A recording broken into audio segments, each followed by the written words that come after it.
Shalom, selamat malam. Selamat datang lagi di siaran langsung Majelis Pendidikan Kristen di Indonesia yang berkolaborasi dengan Bara Digital Ministry. Dengan sukacita, kami mempersembahkan sebuah obrolan atau topik yang memberikan kita inspirasi dan wawasan yang akan dibukakan lebih luas lagi dengan topik yaitu transformasi sekolah Kristen. Topik yang sangat menarik, jangan lupa untuk share juga ke rekan-rekan Bapak Ibu yang lainnya supaya banyak orang juga belajar dan diberkati melalui pembelajaran kita pada malam hari ini. Tentunya kita akan diberkati dan dibekali oleh hambanya yang handal juga dalam bidang pendidikan, yaitu Bapak Roy Stefanus Junius, SEMM. Pak Roy ini adalah pengurus harian bidang 4 kemitraan Majelis Pendidikan Kristen di Indonesia. Selama 30 menit ke depan kita akan belajar bersama dengan Pak Roy, ada juga diskusi tanya jawab. Bapak Ibu yang mau bertanya juga dipersilakan, kita akan diskusi bersama-sama dengan Pak Roy. Mari kita bersama-sama menggali bagaimana sekolah Kristen dapat terus bertransformasi untuk menjawab tantangan zaman dan tetap setia pada nilai-nilai Kristen dan terus menjadi terang bagi dunia pendidikan di Indonesia. Sebelumnya, saya akan memimpin dalam doa. Setelah doa, saya serahkan langsung kepada Pak Roy. Mari kita berdoa. Tuhan Yesus yang baik, kami bersyukur untuk malam hari ini. Tuhan memberikan kami waktu lagi untuk belajar. Kami mohon hikmat dan pimpinan kuasa Roh Kudus Tuhan menyertai memimpin kami untuk bisa menerima pembelajaran pada malam hari ini. Dan bukan hanya sekedar mendengar, tapi kami bisa melakukan dalam dunia pendidikan yang Tuhan percayakan kepada kami. Terima kasih ya Bapak, berkati hamba-Mu Pak Roy yang akan menyampaikan materi. Dengan segala persiapan, Tuhan pakai hamba-Mu untuk menjadi berkat bagi kami semua. Dalam nama Tuhan Yesus kami berdoa, amin. Baik, saya serahkan kepada Pak Roy. Terima kasih. Selamat malam Bapak Ibu sekalian. Salam jumpa. Pada malam hari ini kita akan membahas tentang topik transformasi sekolah Kristen. Jadi pertama-tama saya ingin membawa Bapak Ibu sekalian untuk memahami dulu kata transformasi. Jadi dari informasi yang saya dapat bahwa transformasi itu adalah proses perubahan bentuk, bisa juga sifat, posisi atau kondisi suatu objek atau sebuah sistem dari satu keadaan ke keadaan yang lain. Nah, makna transformasi bisa berbeda tergantung pada konteksnya. Jadi kalau dalam dunia pendidikan mungkin Bapak Ibu sekalian mengetahui dalam matematika itu ada juga transformasi ya. Ada perubahan posisi atau bentuk suatu objek geometri seperti translasi, rotasi, refleksi, dan juga dilatasi. Dalam biologi juga ada transformasi bisa berarti perubahan genetik dalam sel, misalnya saat bakteri mengambil DNA dari lingkungannya. Dan dalam teknologi atau industri, transformasi juga bisa merujuk pada perubahan sistem atau proses. Misalnya, transformasi digital, perubahan dari sistem manual menjadi berbasis teknologi digital. Juga ada transformasi energi, perubahan bentuk energi seperti dari energi listrik menjadi energi cahaya. Juga dalam kehidupan sosial ya atau pribadi, transformasi bisa berarti perubahan besar dalam kehidupan atau cara atau pola pikir seseorang. Contohnya ya seseorang yang mengalami transformasi besar setelah mengikuti pelatihan, motivasi, sehingga dia bertransformasi. Nah, di slide berikutnya Bapak Ibu bisa lihat, saya mengambil satu buah firman Tuhan, janganlah menjadi serupa dengan dunia ini, tetapi berubahlah oleh pembaharuan budimu. Ini yang ingin saya sampaikan kepada Bapak Ibu sekalian, bahwa Tuhan juga mengajarkan kita untuk kita tidak sama, tidak serupa dengan dunia ini. Pada gambar ini bisa dilihat bagaimana orang yang tampil letih lesu, kemudian dia bertransformasi menjadi segar kembali, gitu loh.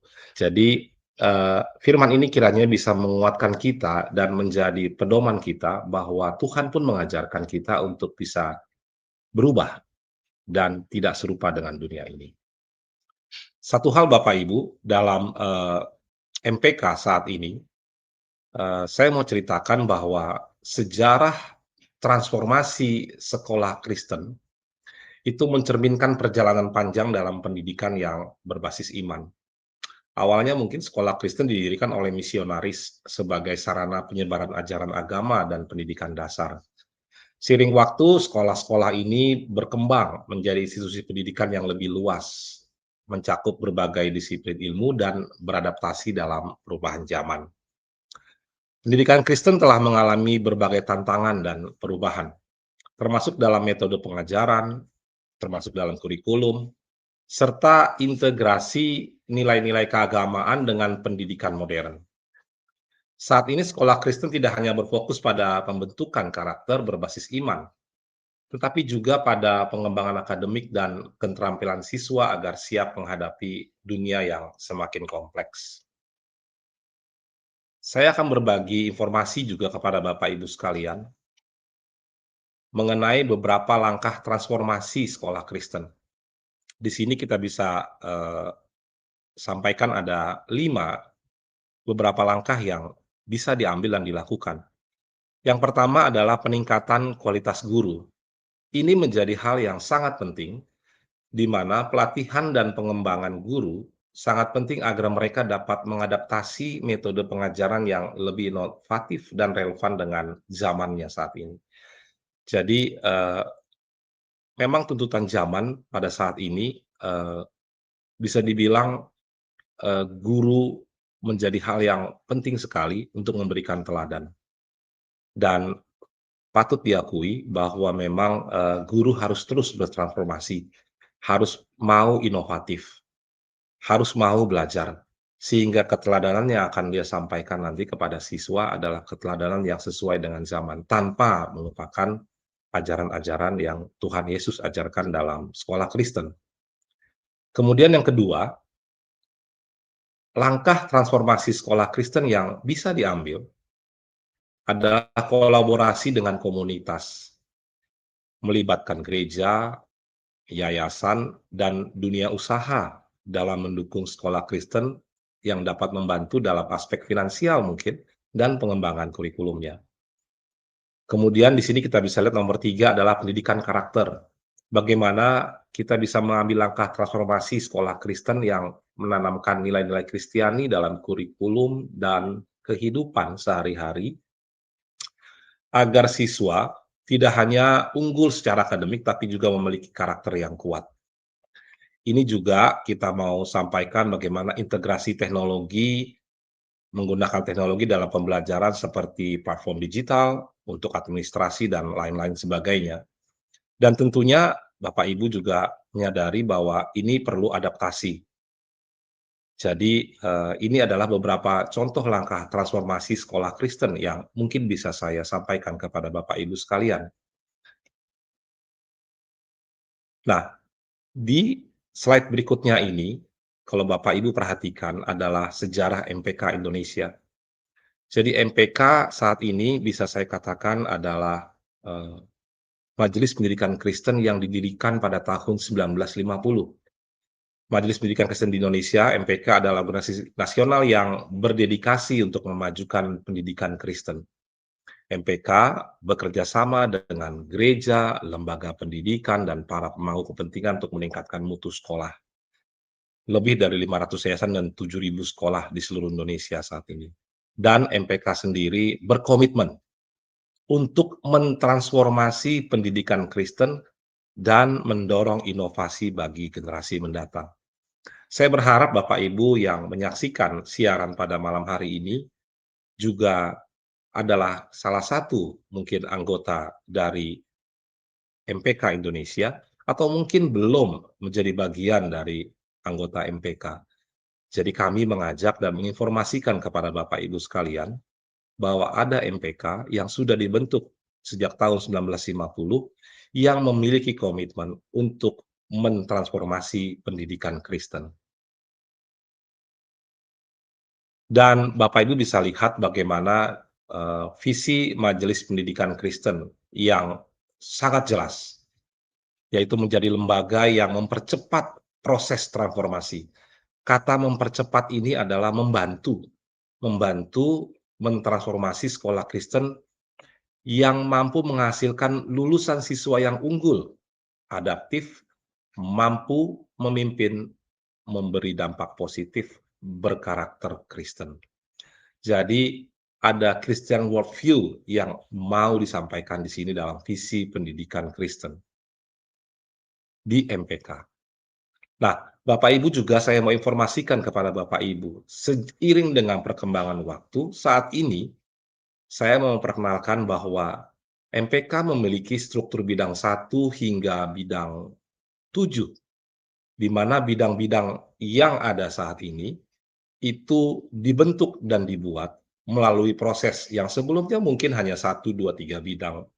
Tapi saat ini di bawah kepemimpinan Pak Handi Irawan sebagai Ketua Umum MPK, proses-proses transformasi ini dipikirkan secara serius, dipikirkan dengan matang dan dilakukan dengan perekrutan anggota-anggota pengurus dalam MPK ini yang secara profesional untuk membantu percepatan transformasi pendidikan Kristen.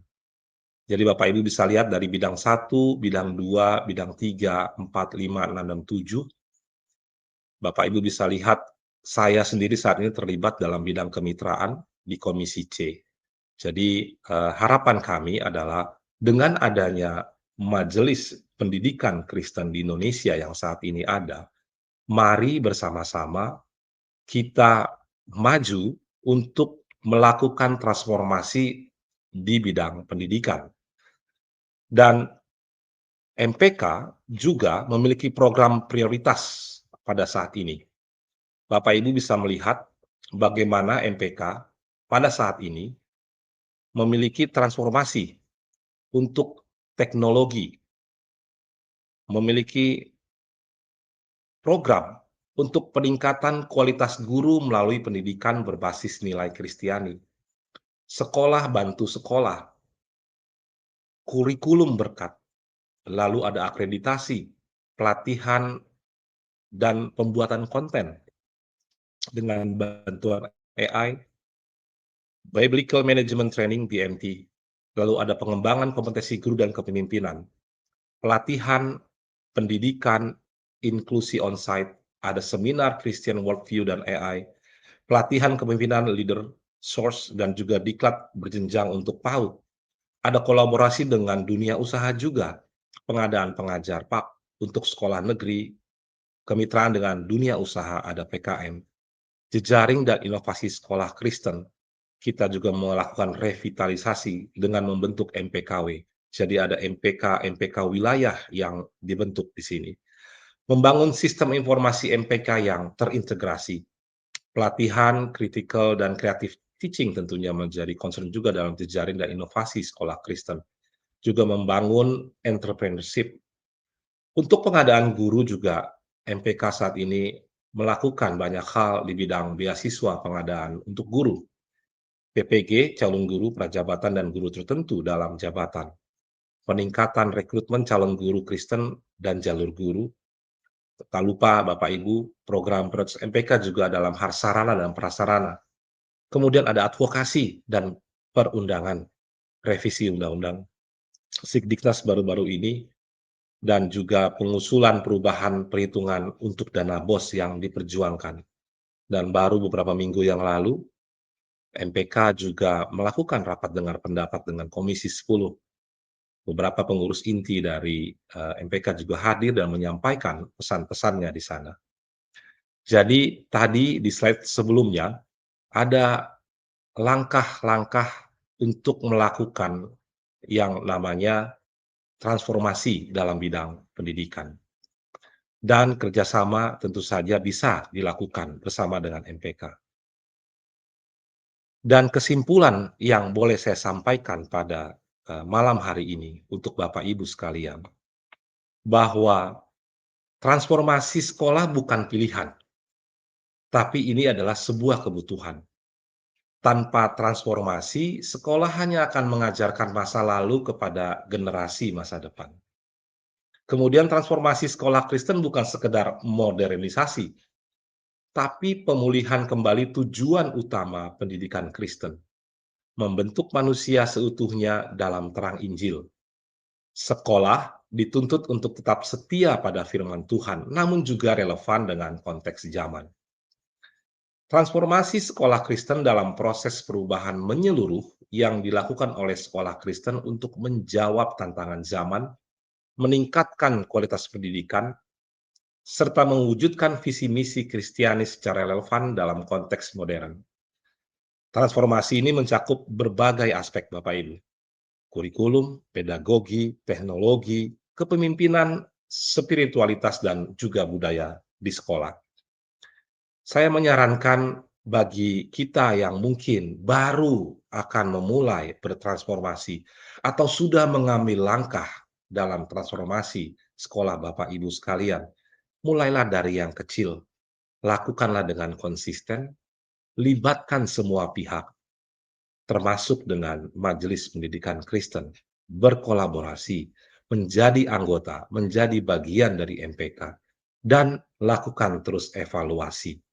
Itu beberapa hal yang mau saya sampaikan kepada Bapak Ibu untuk langkah-langkah yang mungkin bisa dilakukan saat ini untuk melakukan transformasi di dalam pendidikan Kristen yang saat ini kita lakukan bersama dengan MPK. Dan pendidikan yang berkualitas tentu Bapak Ibu, itu sangat menentukan masa depan bangsa. Demikian paparan dari saya mengenai transformasi pendidikan Kristen. Tentu banyak hal, banyak masukan dan juga mungkin banyak pendapat di luar sana bagaimana kita melakukan transformasi di bidang pendidikan bersama-sama. Kami mengundang Bapak Ibu dan mengajak Bapak Ibu untuk bisa bergabung bersama di MPK. Mari bersama dengan kami di MPK Indonesia untuk bisa melakukan transformasi pendidikan Kristen bersama-sama. Demikian slide penutup yang boleh saya sampaikan. Mungkin kita bisa berdiskusi dan menyampaikan sesuatu dalam tema kita pada malam hari ini. Saya kembalikan kepada Susan. Baik, terima kasih Pak Roy untuk pemaparan yang sangat luar biasa, sangat memperkaya kita pada malam hari ini, bagaimana tentang transformasi sekolah Kristen. Untuk lebih lanjut, kita menggali lebih dalam lagi tentang topik yang Pak Roy sudah sampaikan. Ada beberapa pertanyaan, Pak, dari beberapa orang yang sudah mengirimkan pertanyaan. Jadi saya membacakan pertanyaan yang pertama, Pak Roy, berkaitan dengan transformasi sekolah Kristen. Apakah siswa benar-benar merasakan kehadiran Kristus di dalam kehadiran Kristus yang hidup dan relevan dalam keseharian pembelajaran di dalam kelas, Pak? Ataukah yang mereka temui hanyalah rutinitas pengajaran yang kering, ya, terjebak dalam silabus dan target kurikulum yang steril dan kuasa Injil? Nah, ini bagaimana Pak berkaitan dengan transformasi sekolah Kristen? Apa yang harus diupayakan oleh guru supaya siswa benar-benar merasakan kehadiran Kristus gitu Pak? Ya, terima kasih Kak Susan. Terima kasih untuk pertanyaannya. Ini sangat tajam sekali pertanyaannya dan mengingatkan saya bagaimana waktu saya dulu sekolah ya. Jadi ketika saya belajar pelajaran, mungkin kalau SD 7 mata pelajaran, mungkin SMP 10 atau SMA sampai 14-15 mata pelajaran, hanya satu pelajaran yang mengajarkan tentang Kristus, yaitu dalam pelajaran agama Kristen. Sedangkan keseluruhan mata pelajaran yang diberikan oleh pemerintah dalam bentuk kurikulum itu, ya pengajaran yang boleh saya bilang ada rutinitas ya, untuk mengejar nilai dan apakah di dalamnya ada Christian worldview? Saya bisa sampaikan Bapak Ibu sekalian, tidak ada, gitu loh. Ya, seperti kita mengetahui bagaimana proses terjadinya alam semesta ini, kita tahu Tuhan menciptakan alam semesta, tapi dalam pelajaran-pelajaran yang kita sampaikan sehari-hari, mungkin saya menyarankan Bapak Ibu untuk menghubungkannya dengan sebuah firman. Jadi mungkin ada satu ayat firman Tuhan yang bisa diambil untuk mendasari sebuah pengajaran tentang penciptaan dalam mata pelajaran IPA atau biologi. Dan itu disampaikan di awal sehingga mereka mengerti bahwa Tuhan yang menciptakan alam semesta ini. Lalu disampaikanlah pengajaran-pengajaran biologinya, bagaimana terjadinya alam semesta dan lain-lain. Sehingga mereka membayangkan ini, membayangkan dalam pengajaran itu tidak kering, tapi mendapatkan nilai-nilai Kristiani. Dan bagaimana Tuhan juga tadi mengajarkan banyak hal dari mulai kitab Kejadian sampai dengan Wahyu, itu yang mungkin bisa dimulai bertransformasi untuk Bapak Ibu guru, membawa Christian worldview dalam pengajaran sehari-hari. Sehingga rutinitas pengajaran itu bisa disampaikan. Ada kerinduan bisa jadi ya, dari Senin sampai hari Jumat mereka sekolah atau mungkin ada beberapa daerah yang sampai hari Sabtu. Jadi ada seperti kelas sekolah minggunya. Jadi mereka tetap mendapatkan pengajaran, pengenalan akan Tuhan, belajar tentang Alkitab, tapi juga belajar tentang pendidikan. Sehingga siswa bisa merasakan kehadiran Kristus, hidupnya menjadi relevan sehari-hari, dan mereka mengingat terus bagaimana pelajaran ini tidak bisa dilepaskan dari Alkitab dan juga Injil. Begitu Kak Susan. Baik. Wah, luar biasa. Terima kasih Pak Roy untuk jawabannya. Kita langsung ke pertanyaan berikut karena kita cukup terbatas dengan waktu. Jadi ini juga ada pertanyaan yang masuk Pak, berkaitan dengan transformasi sekolah Kristen dan pendidikan karakter Pak. Apakah pendidikan karakter hanyalah strategi branding sekolah Kristen agar tampak unggul, sementara para pendidiknya sendiri belum mengalami pertobatan karakter yang sejati? Bagaimana Pak? Nah, ini sebenarnya ranahnya pendeta ya, kalau bisa saya bilang. Kenapa saya bilang begitu?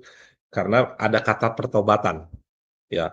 Eee, Pertobatan itu kan biasanya kan ada disampaikan di mimbar-mimbar gereja ya, gitu loh, untuk kita melakukan pertobatan karakter yang sejati. Jadi Bapak Ibu, saya ingin sharing kepada Bapak Ibu bahwa sekolah Kristen itu saat ini tidak semuanya dalam kondisi yang baik. Harus kita akui dan kita sama-sama mengakui dan melihat tidak baik dalam berbagai hal ya. Mungkin ada yang secara sistem dan secara infrastruktur dan juga semuanya sudah lebih baik gitu loh. Ada beberapa banyak sekolah yang sudah melakukan itu. Tapi juga ada sekolah-sekolah Kristen yang saat ini mengalami penurunan, bahkan mungkin hampir tutup gitu loh. Karena mungkin siswanya sudah tidak ada, mungkin dirasa kurang cakap sehingga orang tua merasa tidak tepat untuk menyekolahkan anaknya di sana. Nah, apakah pendidikan karakter tadi yang disampaikan pertanyaannya, ini strategi branding sekolah Kristen? Betul, memang ada, saya bisa sampaikan adalah strategi, tapi strategi tanpa langkah konkret dan hanya sekedar branding tidak akan menciptakan siswa-siswa yang unggul. Dan bagaimana sih untuk pendidiknya? Apakah mereka harus mengalami pertobatan? Betul. Kebanyakan memang saat ini bisa saya bilang atau dulu ya, sekolah-sekolah Kristen itu dibangun berdasarkan yayasan ataupun dibangun di bawah naungan gereja. Sehingga gereja itu juga bertanggung jawab untuk pengembangan karakter daripada guru-gurunya. Sehingga mungkin jangan hanya sebagai strategi branding sekolah Kristen, tapi juga membentuk leader-leader, pemimpin-pemimpin, guru-guru yang mau melakukan pertobatan karakter, sehingga mereka bisa mentransformasi pengajaran yang baik dan menghasilkan juga nanti siswa yang memiliki karakter Kristen yang sejati. Jadi, saya pikir jangan hanya sebagai strategi branding, tapi benar-benar melakukan pertobatan. Begitu, Kak. Wow, luar biasa. Terima kasih Pak Roy. Kita karena momennya juga momen ulang tahun MPK, Bapak juga tadi sempat sampaikan tentang sejarah MPK, program MPK, bagaimana MPK juga bermitra dengan banyak pihak Dan barusan juga Bapak sempat sampaikan bahwa ada peran gereja yang harus terlibat dalam transformasi sekolah Kristen. Ada pertanyaan yang masuk seperti ini, Pak. Jika pendidikan adalah perpanjangan tangan gereja, mengapa banyak gereja bersikap seolah-olah itu bukan tanggung jawab mereka? Oke, bukan Baik. semua ya, bukan semua. Apakah kita sedang Iya, iya, menyaksikan iya. pemisahan misi yang seharusnya satu tubuh? Silakan dijawab, Pak. Ya, ini mungkin saya kembali ke tadi Roma 12 ayat 2 yang saya sampaikan di awal. Janganlah kamu menjadi serupa dengan dunia ini, tetapi berubahlah oleh pembaharuan budimu. Jadi, firman Tuhan ini mendasari bahwa Tuhan mengajarkan kita untuk tidak serupa dengan dunia ini. Bukan menjadi pembeda yang negatif ya, tentu dalam hal yang positif. Berubahlah oleh pembaharuan budimu. Dan gereja saat ini tentu sebagai kepanjangan tangan dari pendidikan, itu mengajarkan pendidikan yang benar, mengajarkan karakter-karakter nilai Kristiani yang benar. Nah, kalau pertanyaannya, mengapa banyak gereja saat ini bersikap seolah itu bukan tanggung jawab mereka? Mungkin karena dirasa ada pemisahan antara pengajaran agama dengan pengajaran sekuler dalam bidang kurikulum. Sehingga ini yang kadang tidak nyambung gitu loh. Oh, urusan pendidikan tentang, firman ya di gereja, urusan itu urusan sekolah. Padahal sebagai sebuah sekolah Kristen itu adalah sebuah bagian yang tidak bisa terpisahkan. Jadi, saya mengajak dan juga mengingatkan kepada Bapak Ibu sekalian, bahwa gereja tentu saja bertanggung jawab. Anak-anak kita, Bapak Ibu bisa bayangkan, dari Senin sampai Sabtu mereka melakukan kegiatannya di sekolah. Hanya hari Minggu mungkin dia melakukan kegiatan dalam pengajaran di gereja. Bagaimana kalau misalkan dari Senin sampai dengan hari Minggu, mereka sama mendapatkan pengajaran-pengajaran itu. Dan gereja bertanggung jawab untuk juga memberikan, pengajaran yang tepat terhadap guru-guru, yang beragama Kristen dan di sekolah Kristen mengajar. Tadi yang ada pertanyaan pertama saya pikir ya, bagaimana untuk bisa membawa kurikulum pengajaran, biasa, tapi bisa mendapatkan juga essence dari, Christian worldview-nya. Jadi ini tidak bisa dipisahkan. Jadi, ini harus menjadi kesatuan satu tubuh. Jadi, misi gereja adalah, menyebarkan Injil dan juga menciptakan orang-orang yang bertanggung jawab, berkomitmen, dan juga menjadi orang-orang yang takut akan Tuhan. Jadi saya bisa sampaikan bahwa pendidikan kepanjangan tangan gereja, betul, dan gereja harus bertanggung jawab dan tidak bisa dipisahkan, karena ini adalah satu dalam tubuh Kristus. Baik, terima kasih Pak Roy untuk pemaparan pembelajaran pada malam hari ini. Kita sudah diperkaya dengan materi yang sangat luar biasa dari Pak Roy, sangat menginspiratif kita semua.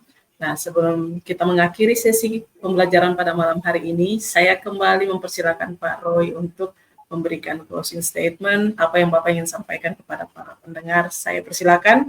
Setelah closing statement, Bapak langsung menutup sesi kita pada malam hari ini dalam doa penutup. Saya persilakan, Pak. Baik. Bapak Ibu sekalian, transformasi sekolah Kristen dalam menghadapi tantangan, gereja perlu terus berinovasi dan mengembangkan pendekatan yang tepat untuk mencapai kematangan kepada pendidik beragama Kristen atau guru yang beragama Kristen.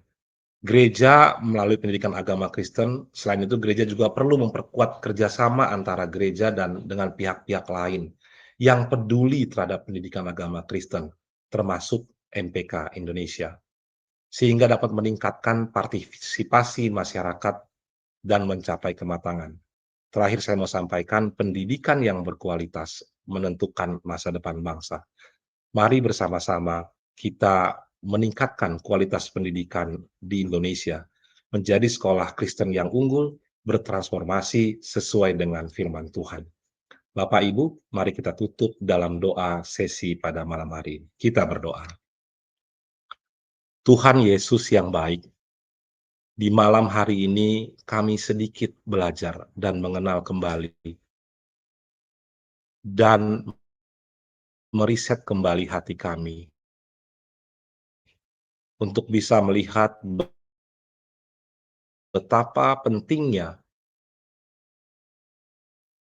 melakukan sebuah transformasi. Tuhan mengajarkan kami untuk berubah, tidak lupa dengan dunia ini, dan Tuhan juga mengajarkan kami yang baik, Tuhan juga mengajarkan kami yang benar. Pimpin kami Tuhan, dengan banyaknya transformasi, dan kami rindu transformasi ini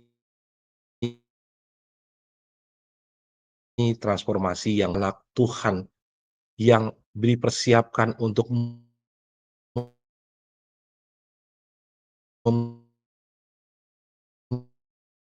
Indonesia, mungkin menjadi pemimpin di dunia, seizin dan kehendak Engkau saja ya Bapa. Berdoa Tuhan, kiranya pada saat ini MPK di Indonesia berperan serta juga untuk boleh membantu percepatan transformasi ini. Kita saling bahu sama dengan murid dan semua yang terlibat untuk boleh menaruh perhatian dan juga mengembangkan bagaimana kemajuan-kemajuan di sekolah Kristen. Kami rindu Tuhan, sekolah Kristen dipulihkan, diunggulkan untuk kemuliaan nama Tuhan. Hari ini Tuhan, kami berdoa dan memohon kepadamu. Dalam nama Yesus kami berdoa. Amin. Sekali lagi terima kasih Pak Roy, Tuhan memberkati Bapak dalam setiap tugas, tanggung jawab pelayanan, pekerjaan, keluarga yang Tuhan percayakan. Bapak Ibu semua yang sudah menyaksikan dari awal sampai akhir, terima kasih sudah mendukung Majelis Pendidikan Kristen Indonesia. Mungkin Bapak Ibu semua mau menulis di kolom komentar, selamat ulang tahun MPK, saya persilakan, karena ini bertepatan juga dengan momen ulang tahun MPK. Dan MPK sangat bersyukur bisa bersama-sama dengan Bapak Ibu untuk memajukan sekolah Kristen di Indonesia. Sampai jumpa lagi di sesi minggu depan. Tuhan Yesus memberkati kita semua.